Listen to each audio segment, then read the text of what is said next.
The economy did not shut down. We didn't have massive panic.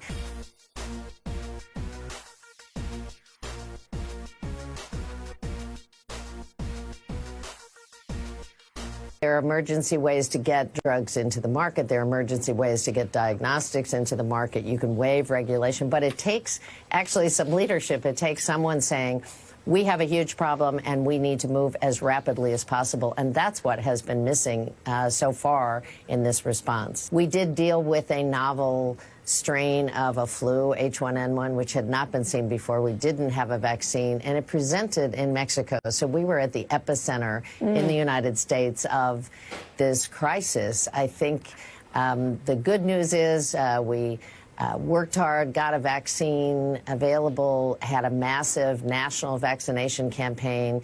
CDC estimates that about 61 million Americans were infected with H1N1, and the death rate was 0.002%, way lower than the common flu. So I think the news was very good. The economy did not shut down. We didn't have massive panic. But told people what we knew and what we didn't know, and coordinated globally with our neighbors and partners on every step along the way. So I have no idea why the president would choose at this moment to try and find blame somewhere else for some other epidemic. There was massive testing done by the CDC.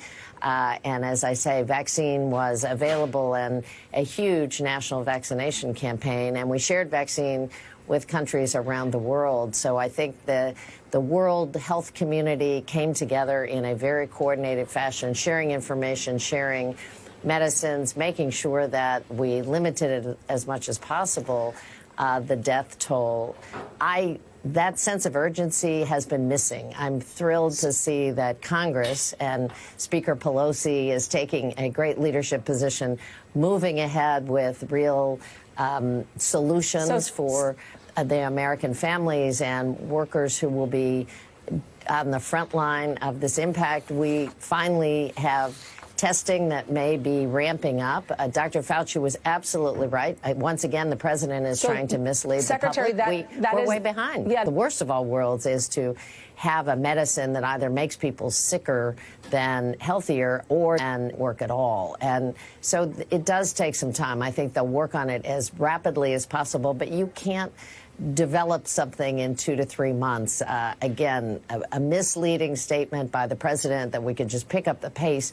I don't think he understands what clinical trials are about, or that medicines have to be safe and effective before they're distributed to the public.